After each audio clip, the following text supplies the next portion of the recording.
رمضان کا مہینہ مبارک ہو، قرآن کا مہینہ مبارک ہو۔ کیونکہ ابھی میرا تیسرا سیشن ہے، وہ ہے تیسرے پارے کا خلاصہ 15 منٹ 15 منٹ میں میں اپنی بات ختم کر دوں گا انشاءاللہ، ٹھیک ہے۔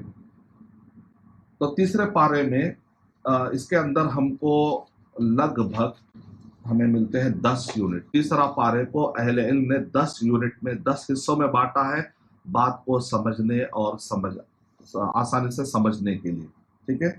پہلا یونٹ ہے آیت نمبر 251 سے لے کر 261، جو لوگ نوٹ کرنا چاہ رہے ہیں نوٹ کر سکتے ہیں۔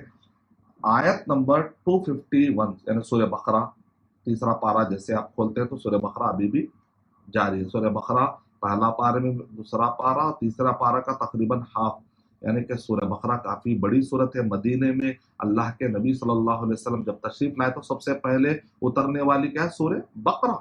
اور سورہ بقرہ بڑی مناسبت ہے، دیکھیں کہ اللہ کے نبی صلی اللہ علیہ وسلم کو مدینے میں خلافت مل رہی، جوڈیشل پاور مل رہا ہے، ایسے وقت پر وہاں پر خلافت کا ذکر ہو رہا ہے، پاور کا ذکر ہو رہا ہے، حکمرانی کا ذکر ہو رہا ہے، اور کیسے انسانوں کے معاملات کو حل کرنا ہے، حکومت، اسی طرح ہر چیز نظم و نسق کے ساتھ، انڈیویجل، خاندان، اور اسی طرح معاملات، مالی معاملات اور پورے انسانوں کے معاملات کو کس طریقے سے حل کرنا ہے، اس کے ڈیٹیل آپ کو بڑی مناسبت ہے سورہ بقرہ کے اندر یہ سارے، کیونکہ اللہ کے نبی صلی اللہ علیہ وسلم مکہ میں تھے تو جوڈیشل پاور نہیں تھا، تو وہاں پر توحید، رسالت، آخرت پر آپ دیکھیں گے زیادہ فوکس تھا اور اخلاقیات پر۔ لیکن مدینے کے اندر احکامات یعنی کہ عبادات اور معاملات کے تفصیلات، اور امام قرطبی رحمۃ اللہ علیہ کہتے ہیں کہ سورہ بقرہ 9 سال لگے نازل ہونے، یعنی کہ 9 سال مدینے کے اندر لگ بھگ 10 سال میں تھے، 9 سال سورہ بقرہ کا کچھ حصہ یہاں تک کہ آخری میں بھی کچھ حصہ نازل ہوا۔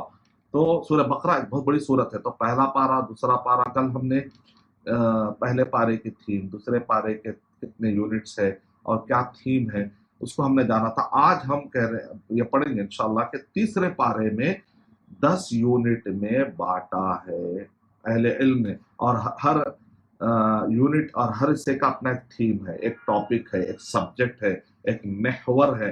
ان سب محوروں جمع کریں گے تو پھر اوورال ایک محور بنتا ہے، کیونکہ اس کے اندر آپ دیکھتے ہیں تیسرے پارے کے اندر سورہ بقرہ کا آخری کا حصہ اور سورہ آل عمران کا شروع کا حصہ ہے، تو گویا کہ ہم کو آج سورہ بقرہ کے مضامین اور سورہ آل عمران کے مضامین ملیں گے، تو اس کو 10 یونٹ میں بانٹا ہے۔ پہلا یونٹ ہے آیت نمبر 251 سے 261، دوسرا یونٹ ہے آیت نمبر 261 سے 273، اور تیسرا یونٹ ہے آیت نمبر 274 سے لے کر 283، اور چوتھا یونٹ ہے آیت نمبر 280 یعنی کہ 284 سے لے کر 286، اور پانچواں یونٹ ہے یہاں سے کیا شروع ہو رہا ہے؟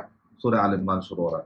تو آیت نمبر پھر 1 سے لے کر 9 تک ایک مقدمہ ہے، پھر اس کے بعد تیسرے پارے کا 6واں حصہ ہے، اور آل عمران کی آیت نمبر 10 سے لے کر 18 تک پھر ایک یونٹ ہوا۔ پھر اسی طریقے سے تیسرے پارے کا 7واں یونٹ حصہ آیت نمبر سورہ آل عمران کے آیت نمبر 19 سے لے کر 32 تک، پھر تیسرے پارے کا 8واں یونٹ ہے جو سورہ آل عمران سورہ نمبر 33 کے آیت نمبر 44، 33 سے 44۔ تیسرے پارے کا 9واں یونٹ ہے آیت نمبر 45 سے لے کر 63 تک، اور تیسرے پارے کا 10واں یونٹ ہے سورہ آل عمران کی آیت نمبر 64 سے 92 تک، اور 92 جو ہے نا یہ ایک آیت چوتھے پارے کے، لیکن ٹاپک یہاں پر ختم ہو رہا ہے تو اس وجہ سے میں نے اس کو بھی لے لیا ہے۔ اب آئیے دیکھتے ہیں، ہر یونٹ کا ایک محور ہے، اس کے اندر کچھ موضوعات ہوتے ہیں، تو ان موضوعات کو سیگریگیٹ کر کے سمجھا، یہاں پر ایک موضوع ختم ہو رہا ہے، یہاں پر ایک تھیم ختم ہو رہا ہے، یہاں پر ایک تھیم ختم ہو رہا ہے، تو اس طریقے سے پورا